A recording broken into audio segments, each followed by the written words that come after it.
Hi friends, জনসাথী pocket friendly ট্যুরিজমের তরফ থেকে আজ আমরা ছোট্ট 2 রাত 3 দিনের ট্যুরের প্ল্যান করব।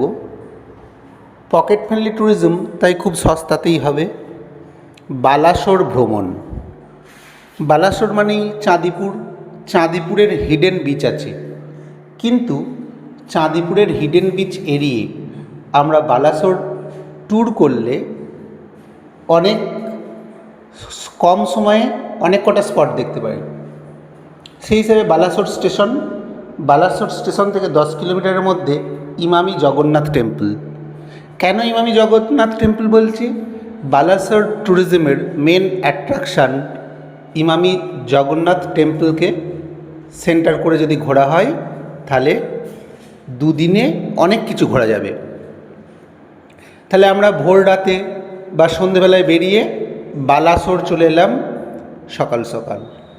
বালাসোর থেকে চলে এলাম 10 কিলোমিটারের মধ্যে ইমামি জগন্নাথ টেম্পল। এটা 50 টাকা টোটো ভাড়াতেই আসা যাবে।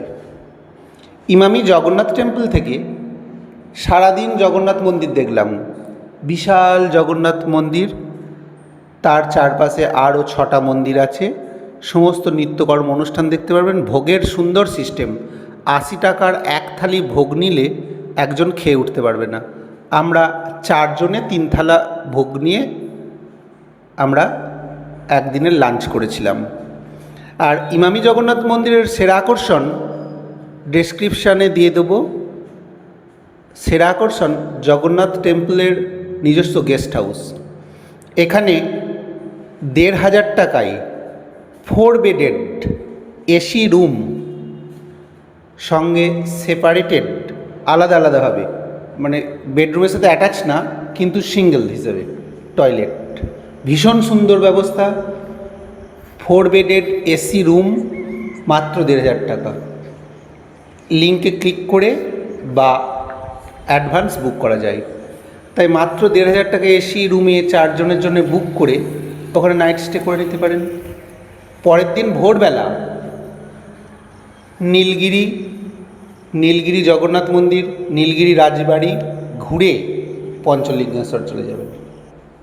পঞ্চলিঙ্গেশ্বর হয়ে ফেরার পথে আপনি ক্ষীরচোরা গোপীনাথ মন্দির দেখে ওখানে অবশ্যই 40 টাকা এবং 80 টাকার রাবড়ি আর বাড়ির জন্যে শুকনো ক্ষীর নিতে ভুলবেন না। সেদিন সন্ধ্যেবেলা আবার স্টে করে নিলেন ইমামি জগন্নাথ টেম্পল। পরের দিন ভোরবেলা চলে যাবেন ব্লু লেক। অসাধারণ view. Blue lake Emami Jagannath temple থেকে মাত্র 4 কিলোমিটার দূরে অবস্থিত। অনেকক্ষণ কাটাতে পারবেন। ব্লু লেক ঘুরে ঘুরে দেখলেন। তারপর চলে গেলেন আপনি রাধাকৃষ্ণ মন্দিরে শনি মন্দির দেখবেন। আমি যে সময়টা গেছিলাম শীতকালে, ডেকোরেশনের জন্য রঙিন মাছ নেই, দারুণভাবে মাছগুলো এনজয় করবেন। তারপর কালী টেম্পল দেখবেন। ওখানে পার্কে অনেকক্ষণ বসার সুযোগ। আবার সারাদিন পর ঘুরে চলে আসতে পারেন এবং ইমামি জগন্নাথ টেম্পলে লাঞ্চ করে ব্যাক করতে পারেন।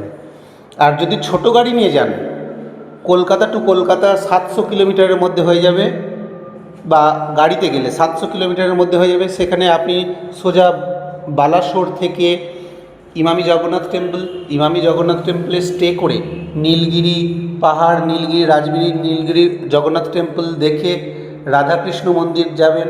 রাধাকৃষ্ণ মন্দির অ্যাটাচড কালী মন্দির, শনি মন্দির দেখে নেবেন। আর তার সাথে আপনি আরও অনেক মন্দিরগুলো দেখে নিতে পারবেন। আর আপনার সেরা আকর্ষণ ক্ষীরচোরা গোপীনাথ অবশ্যই যাবেন। ওখানে রাবড়ি খেতে ভুলবেন না। 40 টাকা এবং 70 টাকার হাঁড়ি। ভীষণ ভালো, এনজয় করুন। আর ফেরার সময় আপনি আপনি উড়িষ্যার তালসারি বিচ ঘুরে, যেহেতু ভ্যানিশিং সমুদ্র চাঁদিপুরে গিয়ে সময় নষ্ট করলেন না, কারণ 7-8 কিলোমিটার হেঁটে গিয়ে তারপর সমুদ্র দেখা, সেজন্যে আপনি উদয়পুরের দীঘার সি বিচ কাটিয়ে দীঘা জগন্নাথ মন্দির হয়ে চলে আসতে পারেন। ওকে, গুড বাই।